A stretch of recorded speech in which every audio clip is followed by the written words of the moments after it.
And it looks like we are live. See if I can't add the Facebook group into this really fast. Looks like we're live there. It looks like we're live pretty much everywhere we're supposed to be for right this second. Mile high hello, everybody in Broncos country, and welcome into another episode of the Dove Valley Deep Divers podcast. I'm your host, Lance Sanderson, and joining me as always is my good friend and colleague. He's your Denver Broncos insider and Mile High Huddle senior NFL draft analyst, the one and only Erick Trickel. Erick, there's been a massive onslaught of news this week regarding the Denver Broncos, with John Elway obviously stepping down, Joe Ellis with his comments about potentially leaving the front office as far as his executive role in March of 2022. Just an amazing plethora of news for us to break down. We're going to get into this here in just a few minutes. But Erick, how you doing, my man? What have you been up to? Not much, man. Just living life, trying to get, now that the season's over, really shifting focus onto draft stuff, even though I'm working on it all year round. Working on getting all that content, all that sweet, wonderful content out there for you guys that hopefully you guys appreciate and enjoy and all that jazz. But just working on getting all that stuff done and best I can and as fast as I can. Yeah, no, I hear you on that. I've actually really kind of started diving into some of these prospects and getting a better look at all of them. I usually start about a month prior to this, but with the baby and everything like that and everything ongoing with the holidays and whatnot, haven't really got a chance to really get started. So over the last few days, I've really put in a whole lot of work and starting to develop my 5 guys for number 9 that we're going to be debuting to you guys here in a couple of weeks. Everybody, the entire podcast network is going to get a big part of that. So really excited to get, there's a lot of draft content we've got coming for you guys. But for today, obviously the Broncos looking for a new general manager with the news that John Elway is taking a higher position up, stepping down from the general manager role, beginning this transition to life potentially without John Elway in the fold, period. And we've got the 5 candidates for the GM position, at least as of right now. The Broncos have interviewed a couple of guys today from the sound of it. We'll take a look at to everybody. But first, well, actually, you know what? And then after that, we're going to dive into the all-pro rosters where we can actually kind of breathe some more information for you guys, get some snubs that we thought that we potentially should have seen on there, and also pound our chest just a little bit more for you guys. But before we get started on that, guys, make sure make sure, as always, guys, first things first, follow the show at DVDD_pod on Twitter. It's the easiest way to keep up with what's going on with the Dove Valley Deep Divers podcast. Also follow me at Sanderson MHH, and for Erick at Erick Trickel while you guys are at it. Also, at Mile High Huddle, that's the mother account where you're going to get breaking news and analysis on your Denver Broncos from all your favorite personalities like myself, like Erick, Nick and Carl as well, Luke Patterson, Chad, Zach, the whole crew. Mile High Huddle at Mile High Huddle is where you're going to find all of that. If you guys are financially able to do so, and not necessarily begging you to do so, but if you guys would like to, another way to a great way to support the show, huddleuppod.com. That's the merch tent. Get yourself a hat, t-shirt, face mask, coffee cup. They've got hoodies, something for the guys, something for the gals. If you want a onesie for your baby, I already got that. My young boy, Caven, it looks really good in it, by the way. Facebook supporters, become a subscriber or a supporter, Facebook.com/Mile High Huddle. Click that blue become a supporter button. That's another great way. And if you're not financially able or willing to do something like that, the 3 easiest things that everybody should be doing by this particular point is these 3 things. Subscribe wherever you're watching, YouTube, Facebook, Twitter, Twitch, doesn't matter. Subscribe to Mile High Huddle. Like every video that you guys see and share it. If you love it, share it, get it out in front of as many people as humanly possible. And before we get going, guys, as always, tonight's live stream podcast is brought to you by sportsbetting.com, Broncos country. Gambling is now legal in the state of Colorado. And if you're looking to make watching your favorite sports a little bit more interesting, sportsbetting.com is your no-brainer decision for sports betting. And here is why. They have sharp odds and a low juice. They have in-house bookmakers, meaning that they're not a third-party provider of odds, and that reduced juice means that they have the best prices. They have hassle-free bonuses with a one-time rollover, meaning that the bonus money is yours after you bet one time.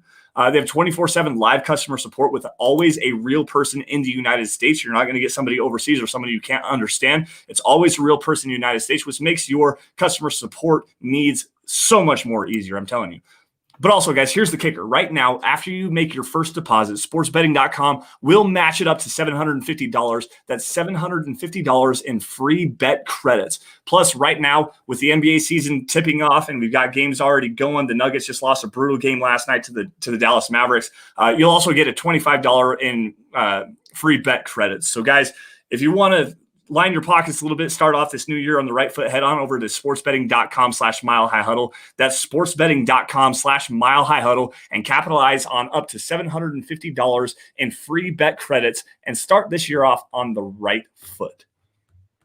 All right, now, Eric, obviously with the Broncos right now and the general manager candidates, the five guys we have right now are George Paton of the Minnesota Vikings front office, Champ Kelly, who was a former Bronco in the scouting department and also is now the assistant director of player personnel in Chicago, Terry Fontenot with the Saints, Brian Stark, a Broncos area scout right now, and Dave Ziegler with the Patriots.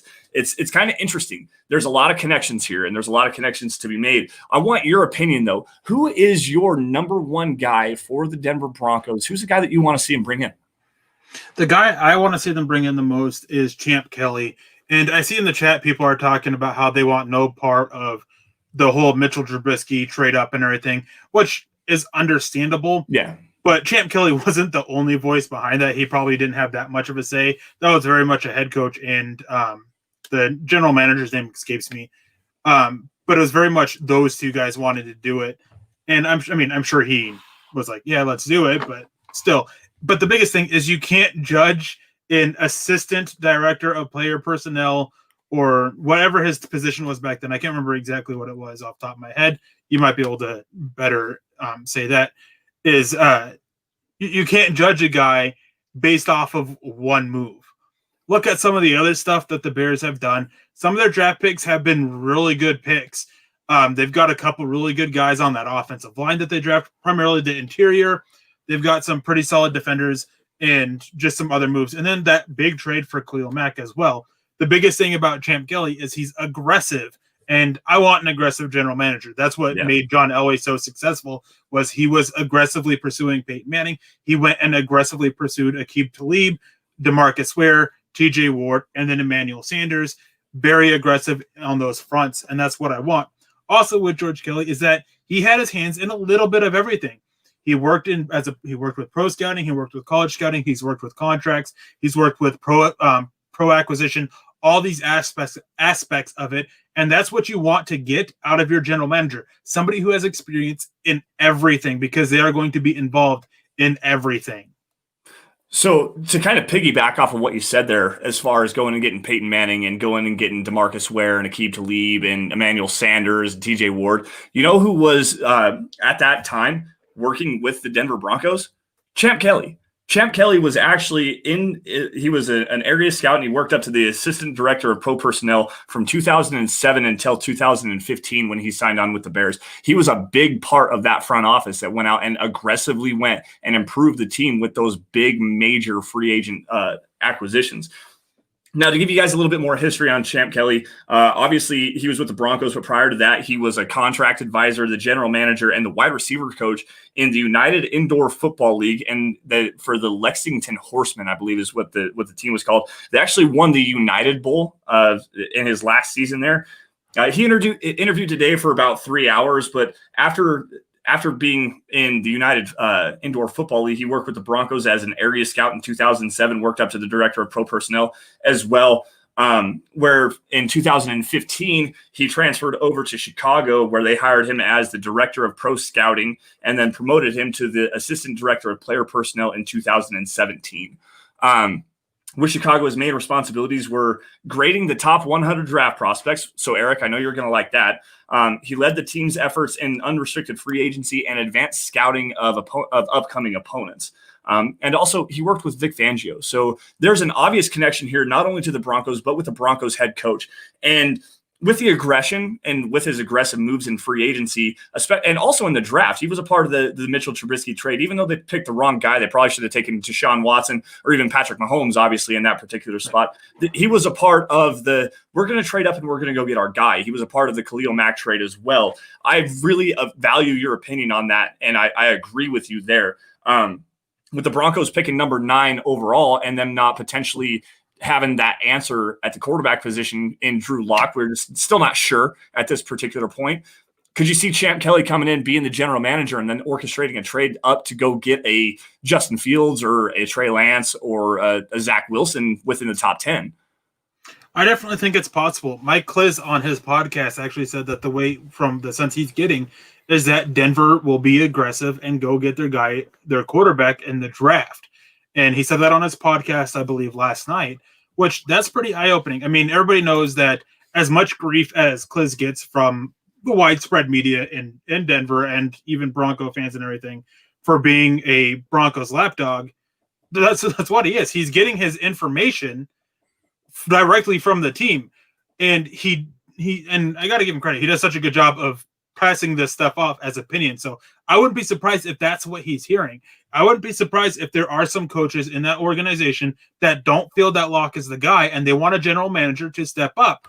It wouldn't be surprising if part of the reason why Elway is stepping back is because he couldn't be unbiased when it comes to Drew Lock because he was such a Drew Lock fan and still is. That's all speculation here and not saying that's the case or whatever. But if that is, then yeah, I could see him coming in and talking with Vic Fangio and being like, all right, we got to improve the quarterback position. We have the talent on the roster. I mean, the offensive weapons everybody knows about and getting Cortland Sutton back. The defense, they outperformed this last year despite all the injuries they've dealt with, and they have a chance to get a lot of those guys back, which, getting sidetracked here for a second, the aggressiveness from Kelly, that could help them in retaining guys like Von Miller, Shelby Harris, and Justin Simmons. So that is something to keep an eye on as well and keep that defense built up, and then it just comes down to the quarterback position. So that's one thing to consider about when it goes with it. But I do think that depending on what Fangio says, that Kelly would come in and be very willing to be aggressive and go up and get his guy. Yeah, I agree with that. And that's probably the first 3 questions that you have to ask in any of these interview processes. The Broncos, obviously, they interviewed George Payton, the Vikings guy, earlier today. Champ Kelly just finished up a little over an hour ago from the sound of it. But in those interviews, you'd have to think that the first 3 questions that you're going to ask are, what are you going to do with the quarterback position? What do you think about Drew Lock? Then how about Justin Simmons? What do you think is his future with this team? And then the third one has to be Von Miller. And then after that, you kind of work your philosophy and stuff like that. And like you said, Champ Kelly being aggressive and wanting to keep things together and not necessarily blow everything up, still go get his guys. Champ Kelly could be a big part in that. Now, another one here that I really want your opinion on is Terry Fontenot. He is the assistant director of pro personnel with the New Orleans Saints. He's spent his last 16 seasons there, the last 6 in his position right now. 7 seasons as a pro scout, where he prepped the team for unrestricted free agency and waiver wire acquisitions. He attended Stanford's business school for the executive education program for upcoming executive managers as requested by the New Orleans Saints. But the thing that I'm seeing here is that his biggest thing was recommending player acquisitions, evaluations, and players in all pro leagues, including the Canadian Football League, advanced scouting of upcoming opponents, and a lot of things within just the NFL circle rather than going out to the college staff. What do you think about Terry Fontenot? So I'm just going to call him Saints guy because for some reason I just can't get the name down. It's not that hard, but I always want to say Fontenot, and I know that's not right. But anyway, so the Saints guy I like him. I like him quite a bit. I like what he has been part of with the Saints when it comes to those free agents contracts they've given out. They did get into some hot water, but that comes from a bunch of restructuring, which that's been a big problem there is with the contracts more so than anything. But my concern is that his experience has been all on the pro side. Yeah. So when it comes to the college aspect of it, the draft and everything, what's he like there? We don't have any evidence really of it. While the Saints have had some stellar draft classes, he's been the assistant director of player personnel, right? So this is the closest he's gone to the draft after spending most of his time working as a pro scout, working in the pro scouting department, everything. So that is my one concern for him. He is actually my number 2 choice because of how widely respected he is. I've heard nothing but good things about him and how much respected he is, not by just people on the Saints, but people around the NFL, which sometimes can be a little bit, problematic. Vance Joseph was very well respected, but we'll hope that that's not the case. But like with Chad Kelly, I don't want to hold just the lack of work in the college thing against him, but it is something that is concerning. But yeah, I really like him. I like what he can bring. And again, talking about those contracts that he's worked on with Von Miller and his option with Justin Simmons being a free agent, with Shelby Harris being a free agent, he can come in and he can be really aggressive going there. And on top of that, he's been around the Saints for so long, and seeing what they've been able to do with Drew Brees playing at an elite level for so long, that again, if they decide that Drew Lock's not the guy, they can come in and be very aggressive and go get that quarterback and say, hey, we've got the pieces around that position, but we have to better the quarterback. We'll see what happens. Again, just speculation that that's going to happen. It's just basically it's at this point, it's that Drew Lock's job isn't 100% safe. So we'll see what happens with that going forward. And the new general manager is going to have a big part in what happens, obviously.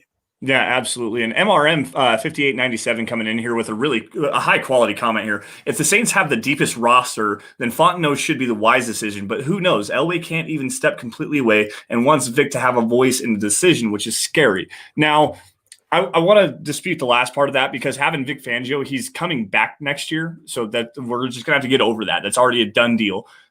If you're going to have Vic Fangio come back and continue out with the remainder of his contract, why wouldn't you want him to be a part of that decision-making where he's going to be talking with this guy and working with this general manager?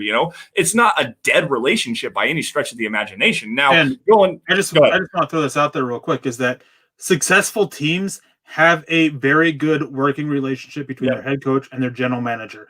The ones that are most unsuccessful and continuously have unsuccessful seasons are those where the head coach has the loudest voice or the GM has the loudest voice. Now, it's one thing to have the final say, but those two voices got to be everything, because you got the coach on the field. He's going to know more about the scheme and everything like that and what he needs. Then the general manager can be in charge of overseeing the contract, the fit, the financial fit, all that stuff like that. So they got to come together. So I don't think that it's a bad thing that Vic Fangio not stepping away.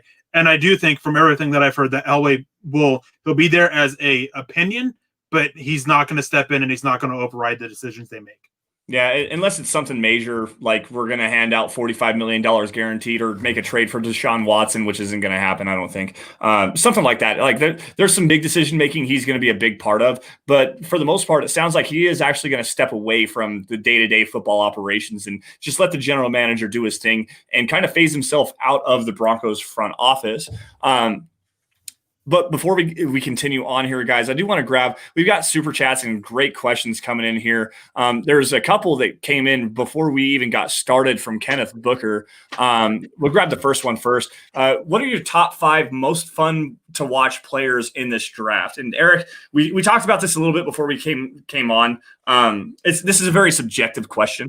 To me, as far as a guy that I really like to watch, and especially to see the growth of him transitioning from one position to another and then excelling on both sides of the formation, Joseph Osai, the edge defender from the University of Texas right now, he's my guy. That's the guy that I really like the Broncos to have, particularly because if Von Miller does come back, you don't have to play Osai on the edge right away.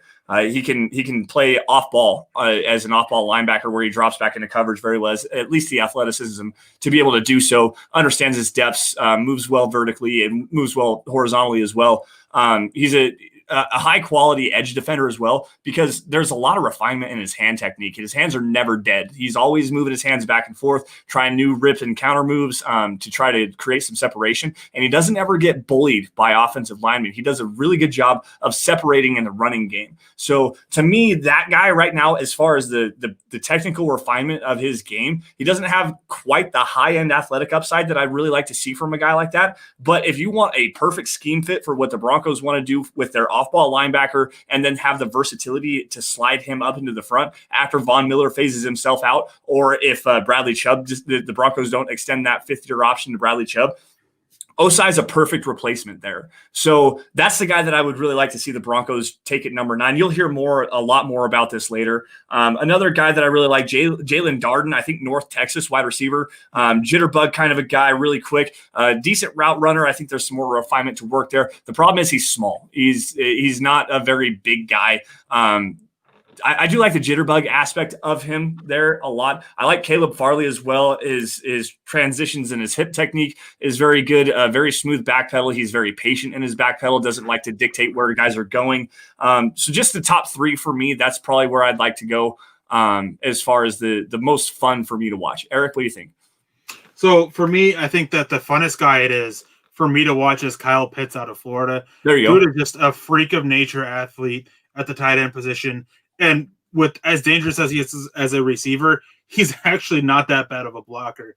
If he progresses and develops as he should, because he still needs some work, obviously, in the NFL, he's going to be one of those guys that plays in the NFL and he goes back and be a tight end that I watch every year during the summer and just look at the technique and just enjoy.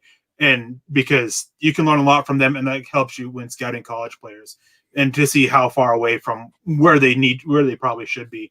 Another guy talking about actually a couple edge rushers is I really, really like Azeez Ojulari. Mm-hmm. I love watching him because of just the sheer athleticism he brings. I do wish he was bulked up a little bit and a little bit stronger. Yeah. But sometimes his athleticism just carries him so far. Yeah. His ability to bend the edge, it's a thing of beauty. And I think that if Denver moves on from Von Miller to get that more athletic guy, I can see him be the fit and work with him in the weight room to try to bulk up a little bit. And then Jason Owe, talk about a freak athlete as well.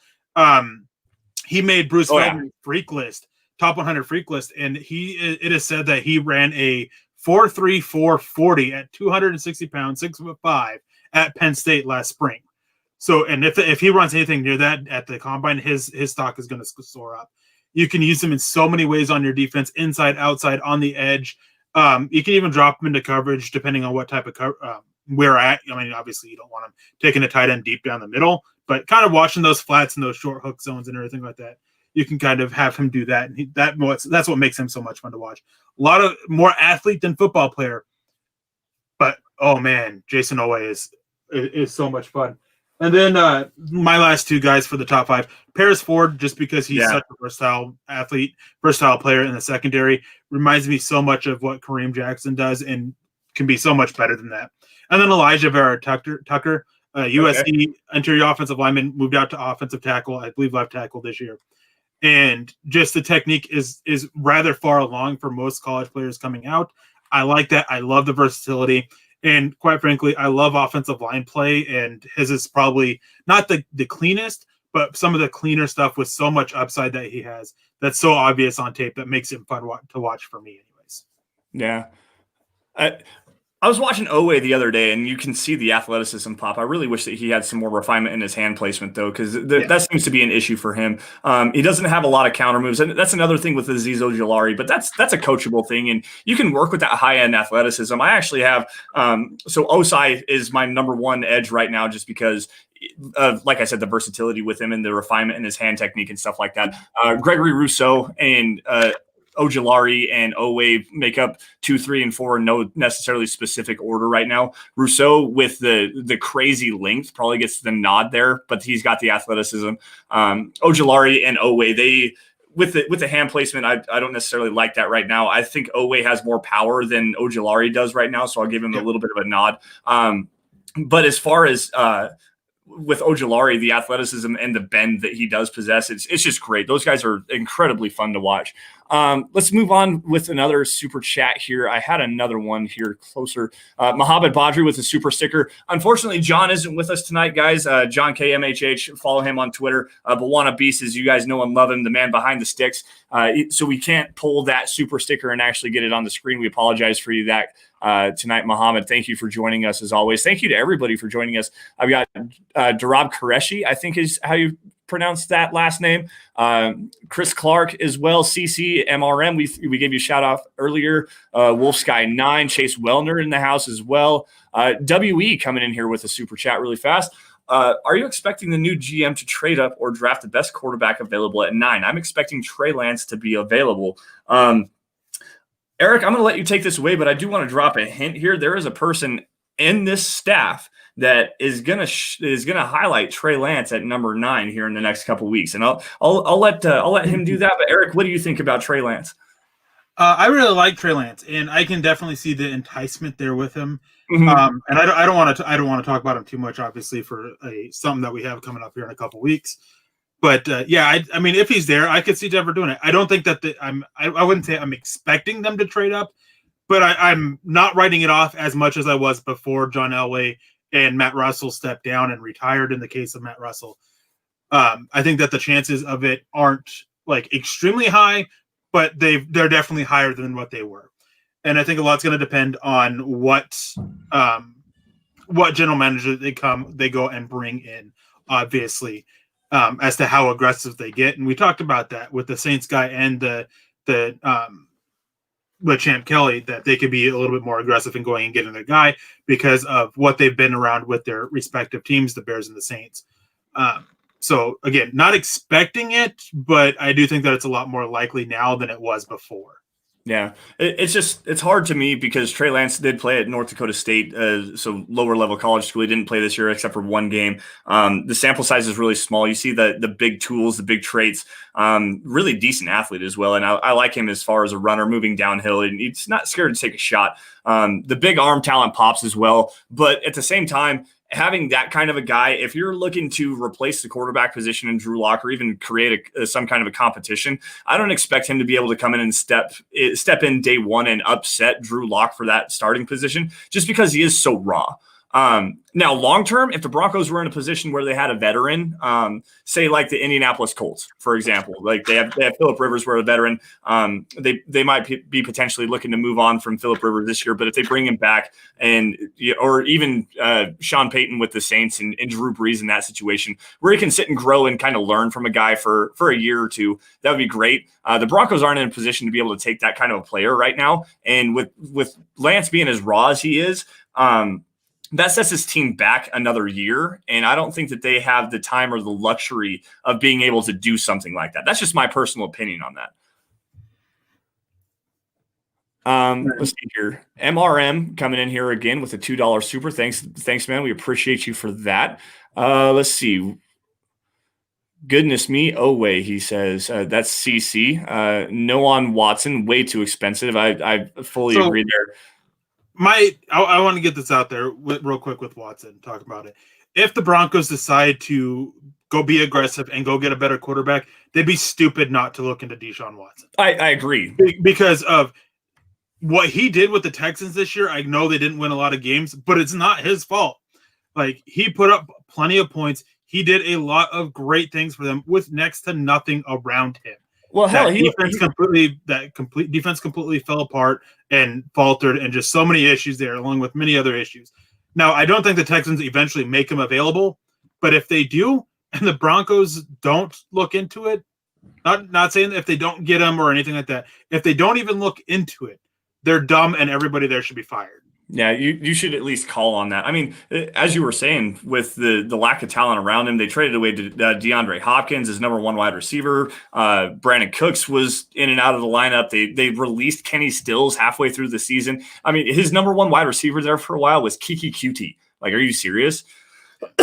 Excuse me. The one thing that, even despite the lack of weapons and everything like that, and the lack of help from his defense, Deshaun Watson led the league in passing yards this season. Like, he's a top 5 quarterback. There's really no question about it, unless you want to throw. I mean, I don't even necessarily know that Stafford in there. Stafford would be a good option there. Ryan Tannehill maybe, but still, with the athleticism of Deshaun Watson, the problem is the cost and where the Broncos are at right now.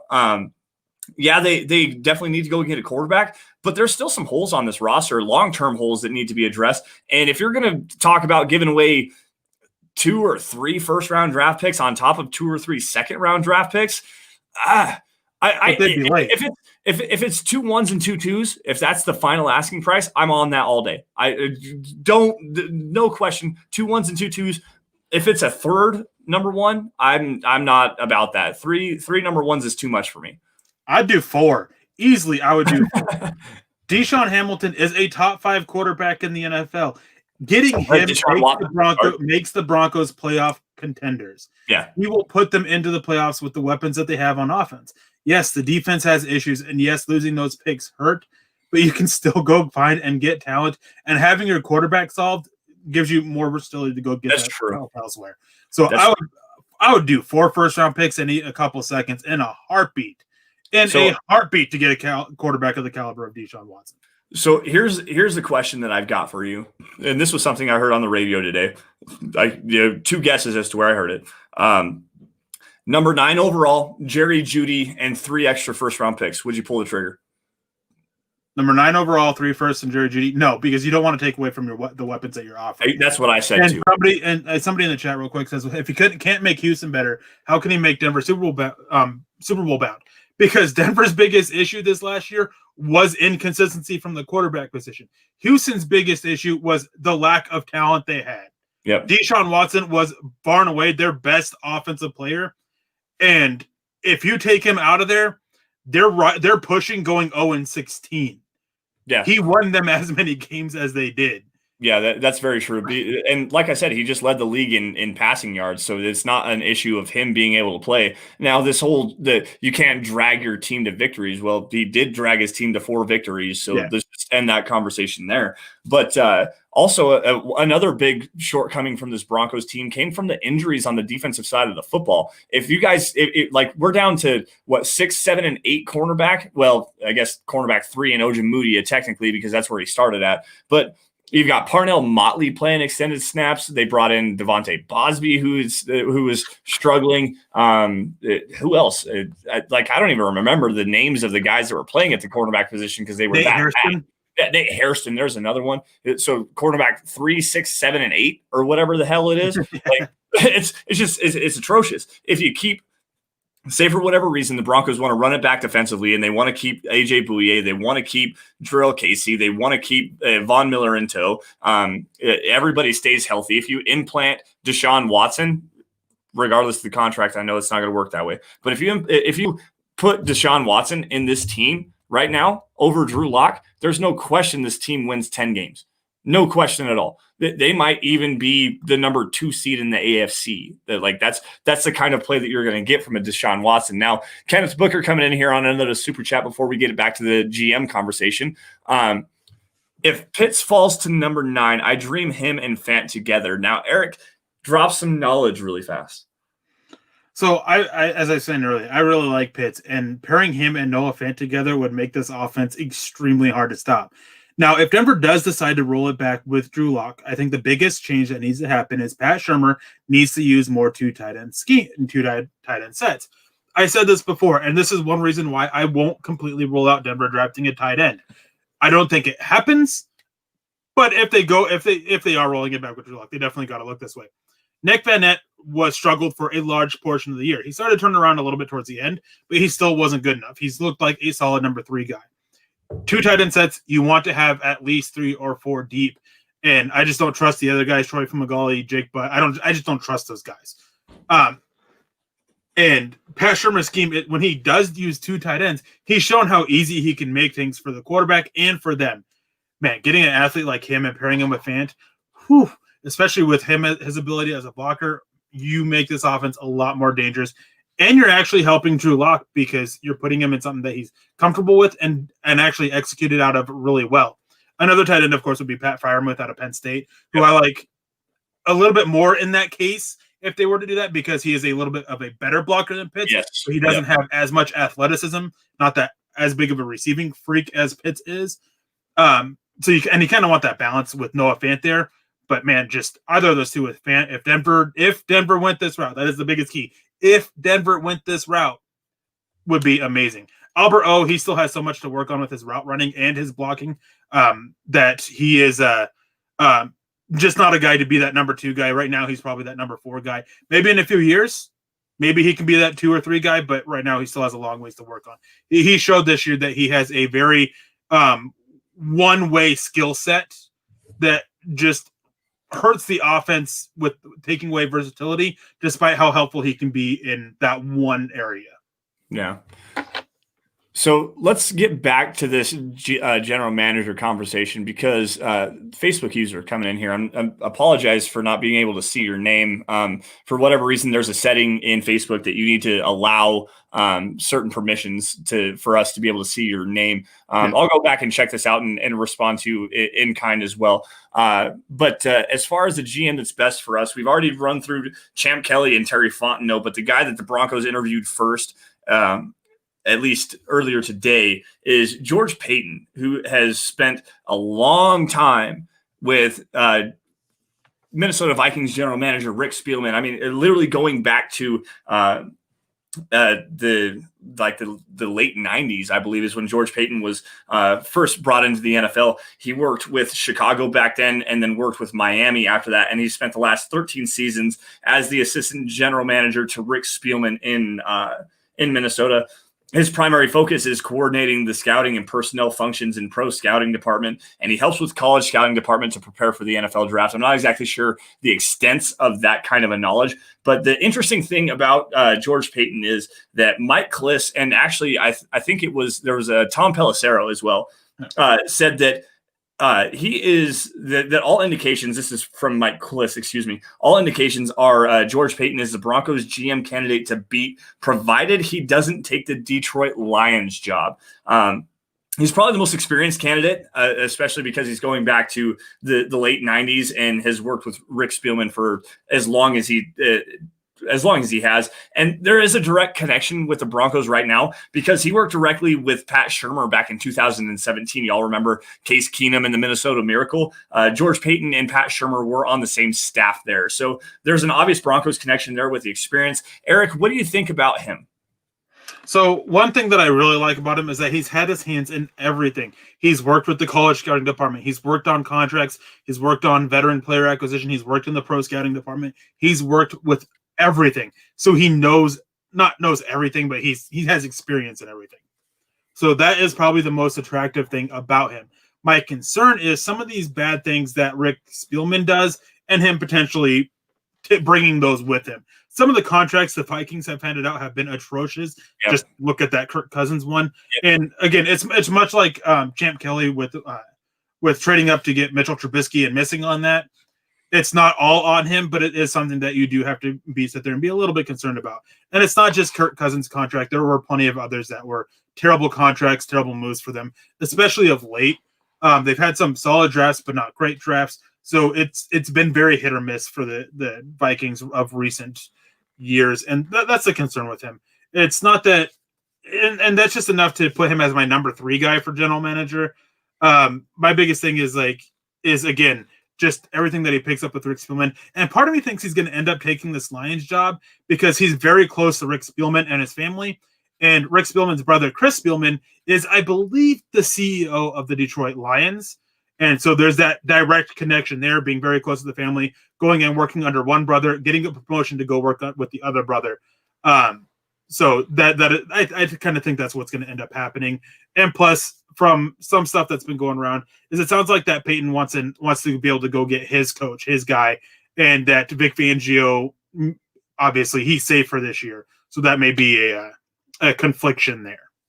Yeah, to me, if you're going to bring in George Paton, to me that sounds like more continuity than anything, because I don't think Payton's going to be aggressive enough in his first year. He doesn't have that kind of a stamp.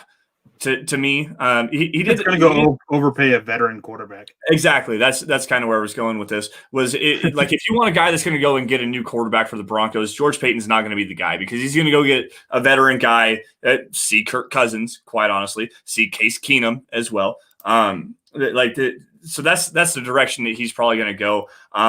As far as his drafting, they've done a really good job in Minnesota over the last few years. Just really playing to the board. And going and getting the guy that they have highest rated on their board. They obviously hit on Justin Jefferson this year. Ezra Cleveland played some big valuable snaps. He was a big part in going and getting Harrison Smith, Anthony Harris on the defensive side of the football, Xavier Rhodes as well at the cornerback position. They kind of missed on what's the former Michigan State kid. I cannot think of his name. Dang it. I wish Mackenzie Alexander, I know as well, the Clemson kid. Trey Waynes, the Michigan State kid that they brought in. They missed on him just a little bit, but he's still a pretty decent player. As far as him bringing in free agents, I'm not exactly sure off the top of my head the big free agents that he's brought in. They obviously did well with the linebacker Anthony Barr, Eric Kendricks as well. They moved on at the right time from Everson Griffin without paying him a big contract. So Peyton's got his hands in pretty much everything, and for him to be a part of that, I really like Peyton, but at the same time, I would rather go with Fontenot and Champ Kelly above George Payton. I have him as the number 3 guy as well. Going to number 4 here, Brian Stark, the Broncos. Let's see here. He has spent 8 seasons in Denver in the scouting department, 4 seasons as the director of college scouting. So that's a big thing, especially over the last few years with the Broncos in their drafting department. He was a national scout from 2012 to 2015, primarily in the Western region. So looking at the teams in the Pac-12, Mountain West, some Big 12 stuff as well. But one thing that I do like about him is he has an extensive coaching background. He was with the San Diego State University from 2000 to 2008 in multiple different roles, including quarterbacks coach and wide receivers coach. And then he was the offensive coordinator and quarterbacks coach in Yale from 2009 to 2011. Not a very extensive resume from Brian Stark. Eric, what do you think about him? I think he's just the guy to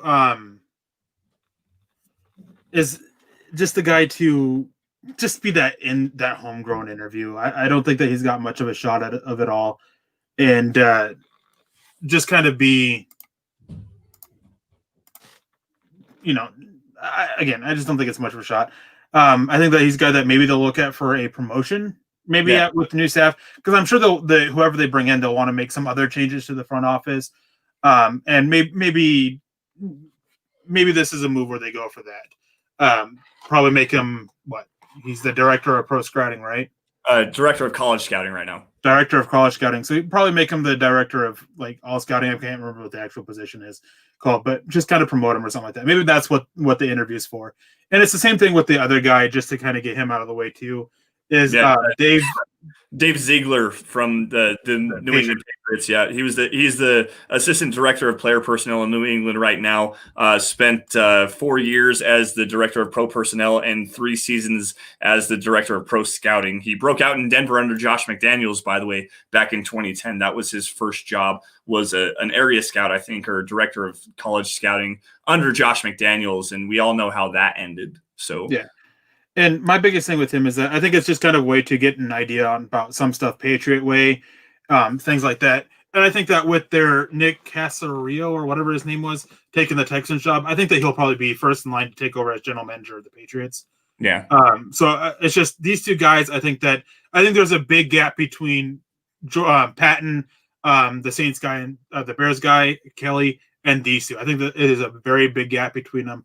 And I just don't expect either of them to really get either of the open positions in the front office. And it wouldn't surprise me if Denver ends up hiring 2, one to replace Elway as a general manager, one to replace Matt Russell as the director of player personnel. So that wouldn't surprise me. But again, I just don't think that these two are going to be that again. And also Brian Stark, maybe a promotion, but we'll see. Excuse me. So to me right now, given that the Broncos have to replace 2 people, not only John Elway, but also Matt Russell, who retired. To me, it's Terry Fontenot is the guy that I want most as the general manager. And I want Champ Kelly coming in as the director of player personnel and pro personnel, essentially the assistant and general manager to Terry Fontenot, because I think Terry Fontenot with his with the business degree that he does have, him going to the Stanford Business School and executive education program for executive managers, I think that experience has a little bit of some say to me. And also, the one thing that gets me there is some of the contracts that they've handed out. They haven't done a really good job, and I don't think Terry Fontenot has the experience there. But with Champ Kelly having the experience in both sides of things, where, the general manager, he's the final decision maker. Champ Kelly being able to delegate that responsibility to multiple sides underneath that, I think that kind of fits better to me. Also, from the sound of it, in a lesser role, Champ Kelly is a very player-friendly kind of a person. He's always been a guy that players want to come and talk to. As far as a general manager, which it's not just player and personnel, it's not just the coaching staff and stuff like that. I think there's a business aspect to it that, as far as like club operations, how the money's spent and stuff like that, that Terry Fontenot has an upper hand in, where Champ Kelly, as far as a player's kind of a person, to be able to go and relate to these guys, delegate some responsibilities underneath that, and stay away from dabbling into the financial aspect of it. That's the way that I would like to see it, is Fontenot first as a GM and Champ Kelly as the assistant GM and the director of pro personnel. Eric, what do you think about that? I actually kind of agree with that. I personally would go like George Patton or Champ Kelly. I'm sorry, you said Champ Kelly as the player personnel, not the GM, correct? The player personnel and Fontenot as a GM. Yeah. See, I kind of would look at it the other way because of the fact that Fontenot doesn't have that experience in the college side of things. Okay. That I wouldn't want him as a general manager. But if with Patton or Kelly, like you can put either one as whatever. But yeah, Fontenot definitely the player personnel, the director of player personnel, and then because that way he can learn the college aspect of it too, even though he's probably been picking some of it up. And then Champ Kelly, he's kind of had his hands on a little bit of everything. He can be in that general manager role. So unless I'm missing something, I haven't got a notification on my phone. No, it didn't happen. Okay, so error. This comment saying we just hired Champ Kelly. Apparently that has not happened. I'm not going to confirm or deny that that's happened. Champ Kelly would be one of the guys that I obviously we really like. Now, Eric, I heard something else kind of interesting, and this is from Adam Schefter regarding the ongoing situation in the world with everything that we know with CV and how people are not being able to travel across the country at will, and how the entire hiring process of general managers, head coaches, and stuff like that, the scouting personnel and everything. Typically, what you would see is a guy like a team would travel to. They travel to like San Francisco or Dallas or so we'd fly to San Francisco, do an interview, take a guy to dinner. We'd then the next day fly to Dallas. That's not the scenario right now. Everything's happening on Zoom meetings and all virtually. Why are the Broncos not necessarily interested in getting more interviews, at least at this particular point? I mean, Thomas Dimitrov from the Atlanta Falcons, you have John Dorsey as well, Rick Smith. There's a bunch of different veteran candidates, and it doesn't seem like, as of right now, outside of George Payton, that the Broncos are looking at a veteran kind of a guy. Is that something that you wanted to maybe kind of look at, or is this just such a finite detail that everyone's kind of overthinking here? I think everyone's just overthinking it a little bit.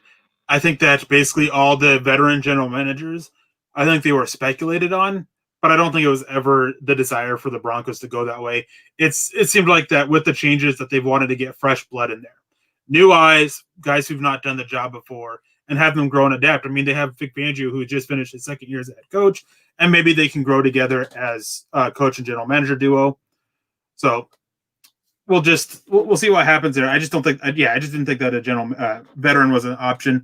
And I think that in terms of some other guys, I think that maybe they just didn't look way at some other fresh blood guys, either because of maybe they asked and got turned down, and that just hasn't been made news or something, or they just crossed them off the list themselves after they doing a little bit of a deeper research into a bigger background check, that they just decided, hey, this guy, he doesn't really fit what we're looking for. Right. So could be a couple things there. I definitely thought that they would cast a little bit of a wider net. I was kind of thinking about 10 interviews, but for whatever reason, they think that these 5 are it. And obviously there's the 3 guys that I really think that it's going to be who it is. And we'll probably see an announcement, since somebody asked, I think sometime early to mid next week. Yeah, that's what I was thinking. Mitch Mann is actually the one that said that. I'll pull this up here. When should we expect the decision to be made by? I would guess middle to late next week. I think that they're going to kind of do some due diligence a little bit more on some of these other guys, maybe do a second interview with somebody that they really like.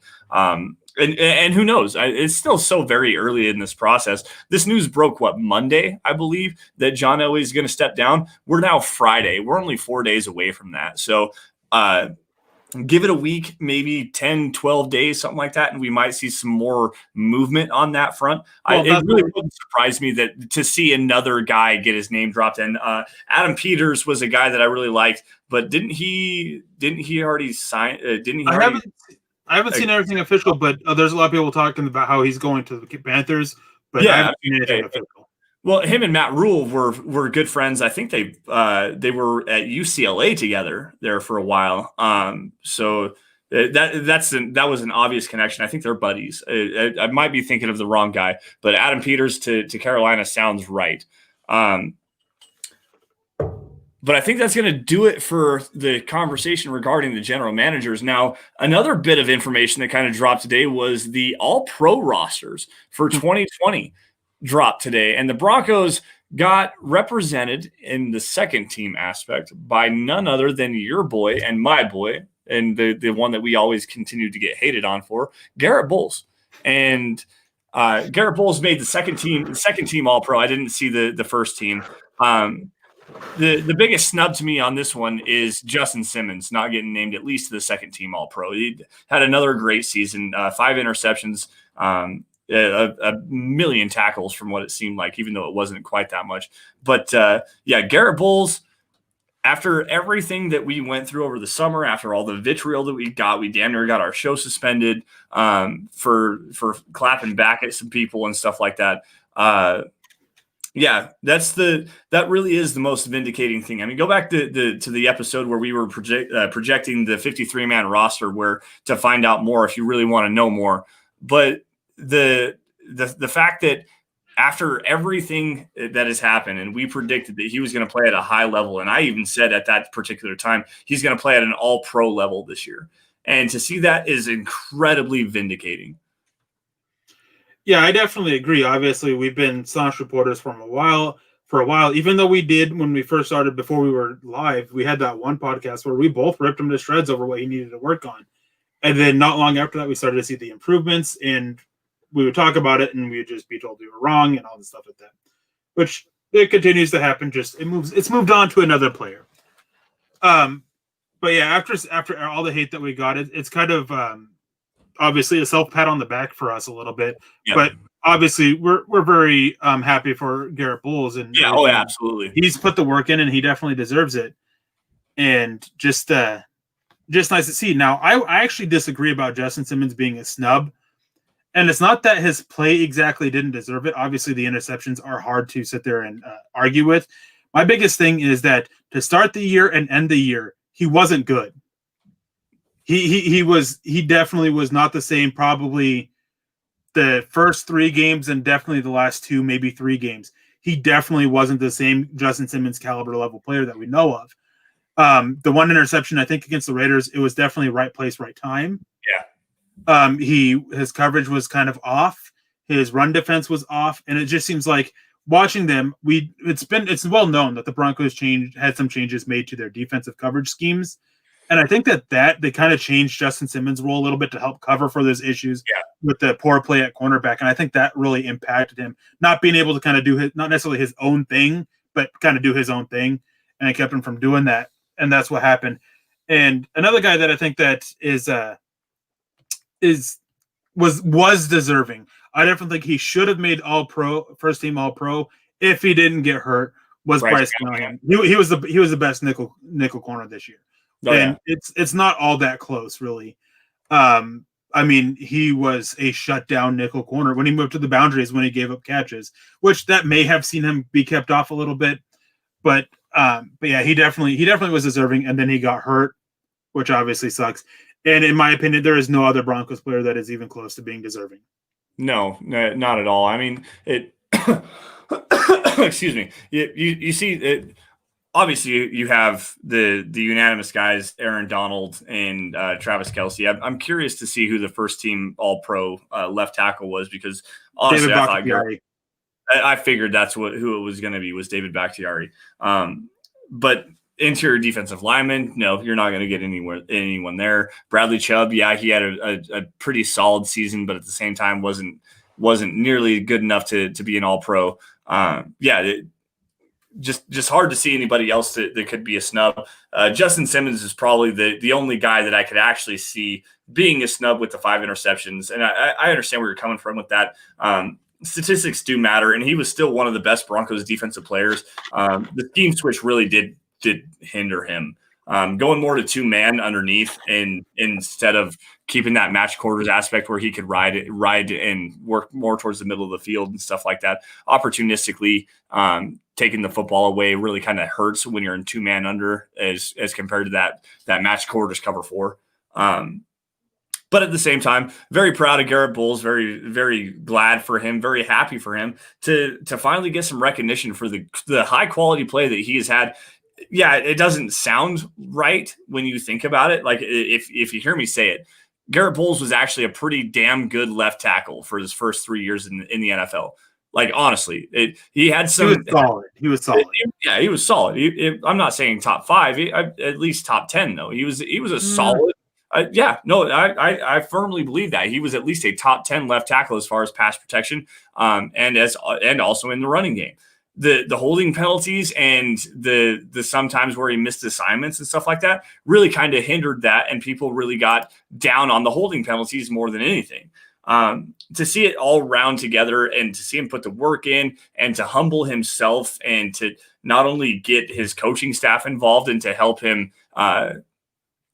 grow, but to have his wife step in as well, where she was rushing the passer on him. I mean, he was doing pass pro sets in the kitchen while they were making dinner barefoot.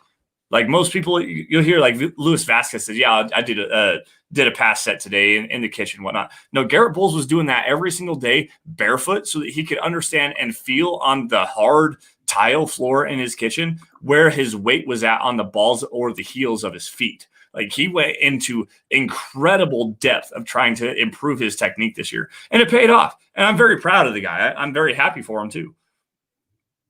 Yeah, I definitely agree on that. I mean, I've talked about it on here before, but putting that work in of when you can't go be with the team, knowing what you need to work on, and having your wife help you, like there's some players on the Broncos that watching their play this year, it's obvious that wasn't the case. They weren't able to do that.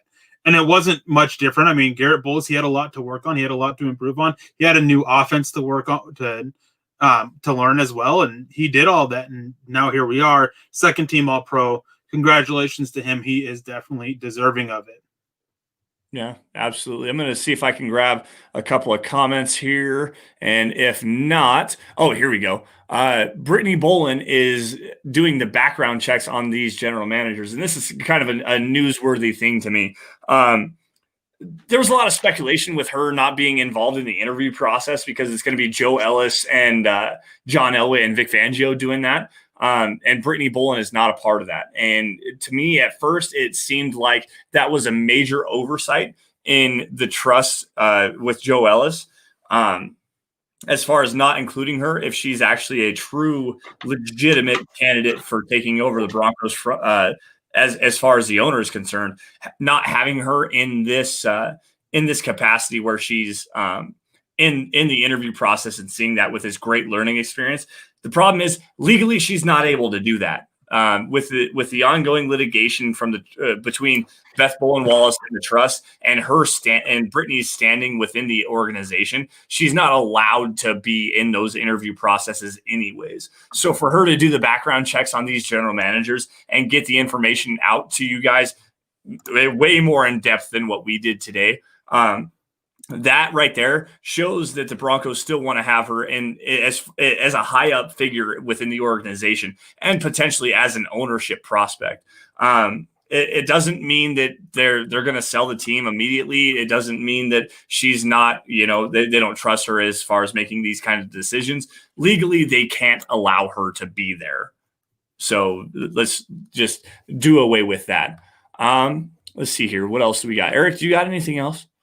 Have you seen? Yeah, I've been looking up Deshaun Watson stats. I'm stuck on thinking about how good he can make this Broncos offense.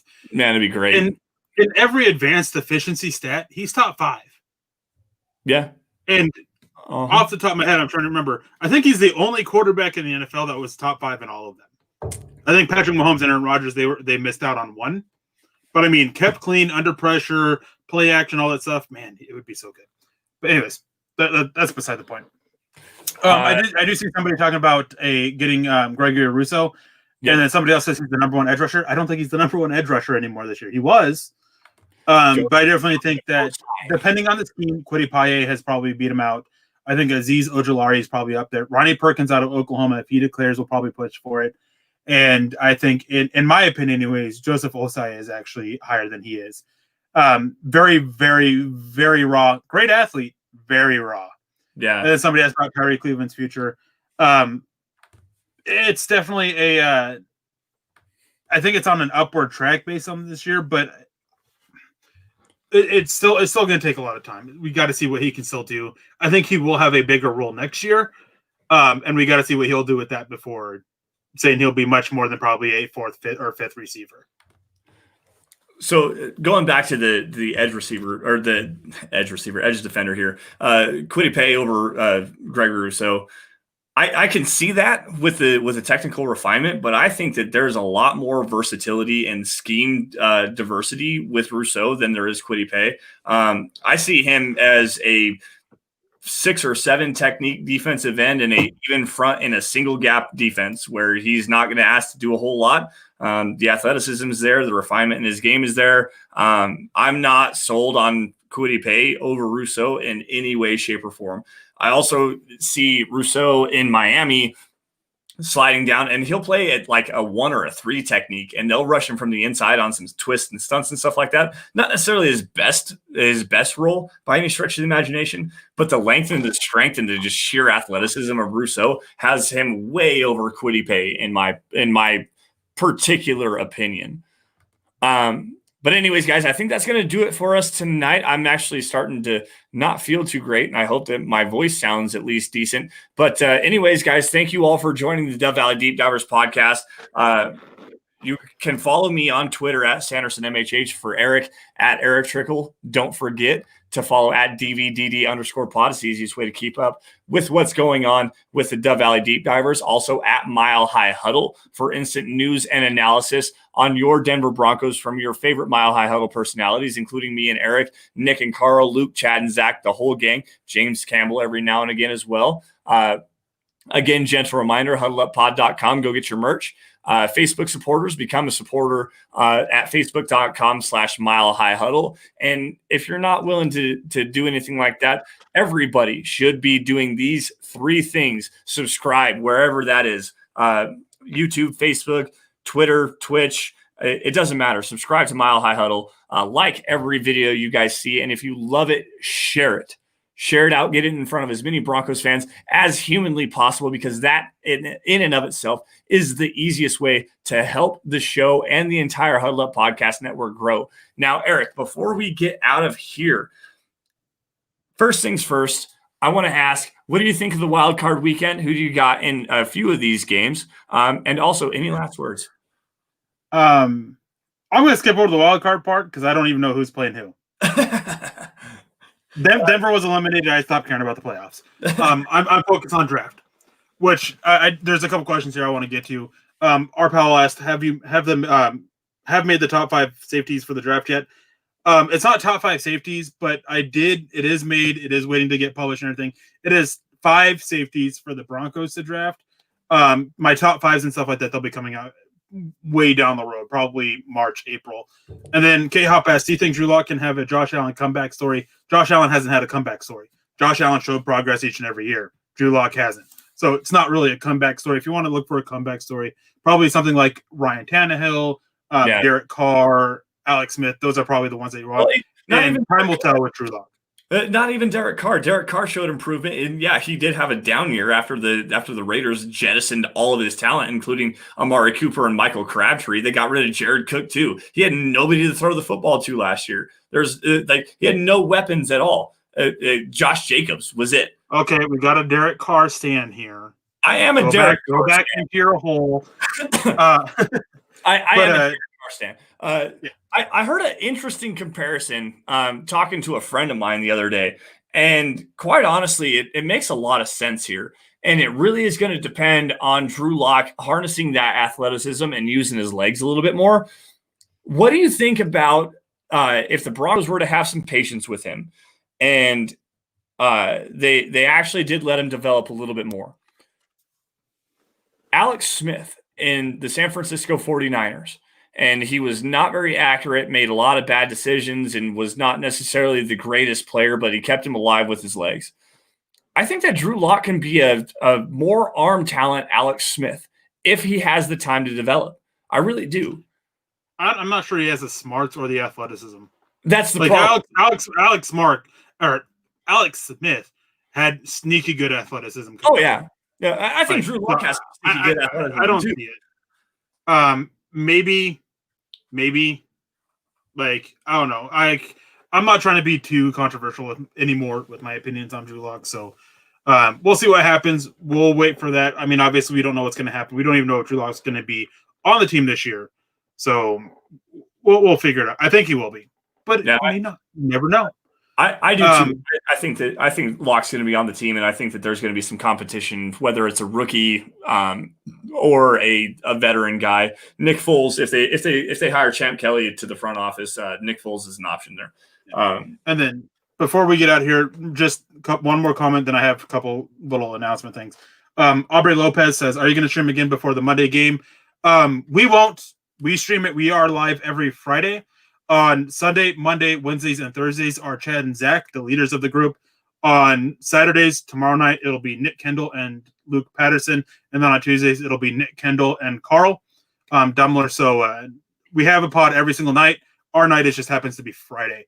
Yep. And then for an announcement for next Friday, I'll be turning 29. You guys get to spend an hour of my birthday with me. How fortunate for you guys. Not really. I'm dreading this. I am dreading this. But it's actually, but it won't be just me. We're gonna hopefully have Nick Kendall on. It depends on his work schedule and everything. Yep. But guys, it's that time of year. The draft, it's in full force. It's our first live mock draft, guys. We're gonna be doing it, and the structure for this year might be a little bit different.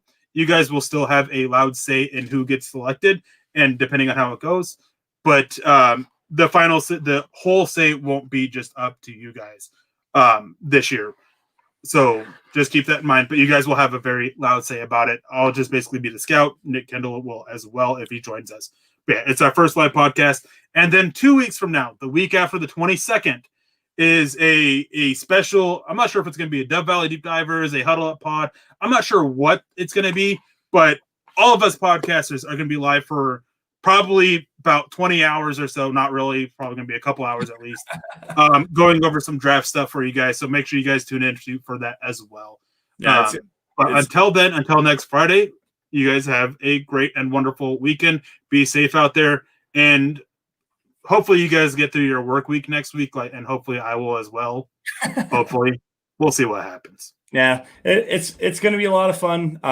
As far as the playoffs are concerned, go Bills. Please go Bills. Go Josh Allen. Love that guy, being from Wyoming and Washington. Who's he? Never heard the name before. Not one time have I ever heard a comparison from Drew Lock to Josh Allen. Like never. Who's this Josh Allen you speak of? He's only a top 3 quarterback right now. But anyways, guys, that's going to do it for us on the Dove Valley Deep Divers podcast. Whoa. Not expecting that to end the show. Whoa. They're trolling you. I'm trolling. All right, guys. Good night and have a good one. Anyways, guys, that's going to do it for us on the Dove Valley Deep Divers podcast. Y'all stay safe. Take care. Have a great weekend. And as always, go Broncos. We'll see you guys next week. Same time, same place. Get hyped for a new mock draft from all of us. We'll see you later.